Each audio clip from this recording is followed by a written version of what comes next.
BJP के वरिष्ठ नेता और बीजेपी प्रदेश कार्यकारिणी के सदस्य कुलदीप बिश्नोई आदमपुर की गलियों में पहुंच चुके हैं। आदमपुर के वोटर्स के बीच पहुंच चुके हैं, शादियों में भी शामिल हो रहे हैं और दुख सुख में भी लोगों का दुख साझा करने की कोशिश कुलदीप बिश्नोई करते नजर आ रहे हैं।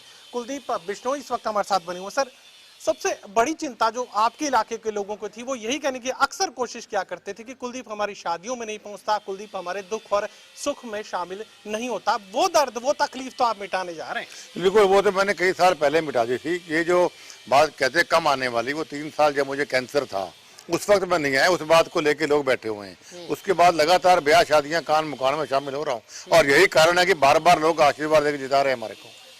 आपसे जुड़े जो लोग हैं, जो कार्यकर्ता हैं, हजका के वक्त से जो आपके परिवार के साथ जुड़े हुए हैं, पूरे हरियाणा प्रदेश में से तमाम जो लोग मुझे मिलते हैं सिर्फ एक ही बात कहते हैं कि कुलदीप इस बार अगर मिले तो ये जरूर पूछना कि वो अच्छा वक्त जो आना था वो आ चुका है क्या, तो वो भी कुछ उम्मीद करें। अच्छे वक्त की शुरुआत हुई है, अभी अच्छा वक्त की शुरुआत हो चुकी है और बहुत अच्छा वक्त आने वाला है। ये जो विकास का जिक्र आप अक्सर इलेक्शन के दौरान कर रहे थे कि मेरे ऑफिस में आइए और बहुत लंबी फेरिस्त में दिखाऊंगा, अब वो फेरिस्त जमीन पर आ रही है मुझे लग रहा है। बिल्कुल, और वो धरातल पे लगातार शुरू हो रही है। मैं बधाई देना चाहूंगा भव्य बिश्नोई को कि लगातार बगैर थके बगैर बुझे वो हर रोज कभी किसी मंत्री को, कभी सांसद को और आज मुख्यमंत्री जी को मिले कि आदमपुर के विकास को गति पकड़वाएं, तेजी पकड़वाएं। और आप देख रहे हो रोज की रोज कहीं सड़कें शुरू हो रही हैं, कहीं शेड बन रहे हैं, कहीं पीने के पानी की पाइपलाइन के टेंडर हो रहे हैं। लगातार कुछ ना कुछ नया हर रोज देखने को आदमपुर में मिल रहा है। वोटर्स के बीच जब आप जा रहे थे लगातार मैं देख रहा था कि आप एक बात को बहुत ज्यादा प्रोमिनेंटली बोलने की कोशिश कर रहे थे कि 1.5 साल का वक्त एक बार और देकर देखिए, जो कमी है, जो पीछे की जो कमजोरी रह गई है उसे मैं खत्म करने का काम करूंगा, विकास की गंगा आदमपुर की सड़कों पर बहेगी। बिल्कुल, और अब जैसे मैंने अभी कहा कि शुरुआत हो चुकी है काम की और अगले 1.5 साल के अंदर आदमपुर हल्के पूरी कायाकल्प करके हम दिखाएंगे। अब आपके विरोधियों के सवालों पर आ जाते हैं। विरोधी अब आदमपुर भी आए हैं, आपने कहा था कि 13 साल बाद आए और 13 साल बाद वापस लौटेंगे, शायद अभी वो वापस भी लौटे हैं और मीटिंग भी उन्होंने की है, कांग्रेस के कार्यकर्ताओं की मीटिंग की, और ये भी कहा कि आदमपुर को 4 सेक्शंस में बांटेंगे और हर महीने यहाँ पर आदमपुर में कार्यकर्ताओं की मीटिंग लेने जेपी भी पहुंचेंगे और दीपेंद्र हुड्डा भी।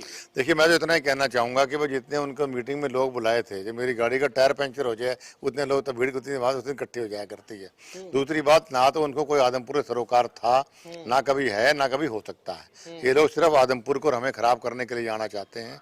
और मैं फिर दोहराना चाहता हूँ कि मेरे जीवन का सबसे आसान इलेक्शन ये भव्य बिश्नोई का इलेक्शन था। इतनी आसानी से हम चुनाव जीते हैं, उन लोगों के पसीने लोगों ने निकलवा दिए। मैं बधाई देता हूँ आदमपुर हल्के की जनता को कि जिन्होंने हरियाणा के पप्पू यानी दीपेंद्र हुड्डा को यहाँ फूंक मार के बजा दिया। और जेपी तो खैर मैं कुछ समझता ही नहीं। भूपेंद्र सिंह हुड्डा जी ने तो कांग्रेस पार्टी आला कमान को ये कहा कि जो परिणाम सामने आया 15,000 से जो हार उन्हें मिली है उससे वो संतुष्ट है। वो हार से संतुष्ट रहे, हम जीत से संतुष्ट रहेंगे। भगवान ऐसी उनकी इच्छा पूरी करता रहे। अब मुझे बताइए कि आदमपुर के लिए आगे का रोड मैप क्या है, क्योंकि काफी कमजोरी इस इलाके को हमेशा से झेलनी पड़ी है, तो अब आगे किस तरह का रोड मैप आप तैयार कर रहे हैं? आगे इलेक्शन का वक्त है और चुनावी माहौल में तमाम राजनीतिक दल जो है वो एंटर कर। देखिए, 26 साल का बनवास हमारा कटा है और मुझे उम्मीद माननीय मुख्यमंत्री जी से है कि भाई जैसे उन्होंने इलेक्शन में वादा किया था कि भव्य का हाथ मुझे पकड़वाइए और मैं आगे मैं जानूं। मेरा अगला सवाल भी वही। हाँ, तो वो अपने वादों को पूरा करेंगे और शुरुआत तो हमने कर दी है। हमारे सबसे बड़ा चैलेंज है कि लोगों की अपेक्षाओं पे खरा उतरना और आदमपुर हल्के का खूब विकास करना, ये हमारी प्राथमिकता है। बाकी हमारा चाहे मंत्री पद है या मुझे कुछ मिले ना मिले, वो हमारी कोई प्राथमिकता नहीं। प्राथमिकता आदमपुर हल्के और हिसार लोकसभा क्षेत्र का विकास है। जब से आपने कांग्रेस पार्टी छोड़ी है, हिसार लोकसभा क्षेत्र को लेकर कांग्रेस पार्टी में भी काफी ज्यादा डिमांड जो है बढ़ती जा रही है और भारतीय जनता पार्टी के अंदर भी डिमांड जो है वो ज्यादा बढ़ती हुई यहाँ पर नजर आ रही है। काफी सारे नए कैंडिडेट्स पैदा हो रहे हैं। अब सवाल ये भी आ रहा है कि कुलदीप लोकसभा कहां से लड़ेगा? देखिए, मैं लड़ूंगा का फैसला पार्टी करेगी और बाकी राजनीति के भी मेरी पारी लगातार भव्य के साथ चल रही है, भी खत्म नहीं हुई है। राजस्थान में भी संभावनाएं आपके लिए बनी हुई हैं? जहां पार्टी आदेश करेगी वहीं राजनीति करेंगे। चलिए, कुलदीप बिश्नोई आदमपुर के वोटर्स के बीच लगातार बने हुए और साफ ये कहने की कोशिश कर रहे हैं जो नाराजगी का असल कारण था उसे ही वो मिटने का काम कर रहे हैं और विकास को लेकर किसी भी तरह की कमी इस इलाके में नहीं रहने देंगे। सोगी कमल के साथ doctor Mahesh Kumar, total news, Adampur, Hisar.